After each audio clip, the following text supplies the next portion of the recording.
سلام علیکم. امیدوارم خوب سلامت هستید.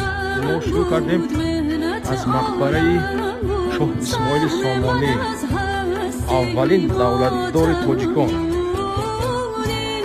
مقبره شاه اسماعیل سامانی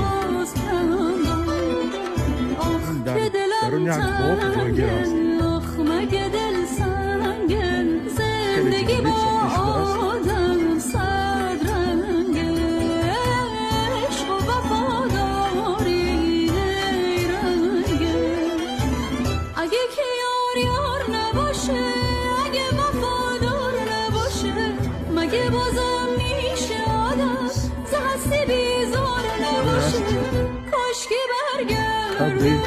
شاه اسماعیل سامانی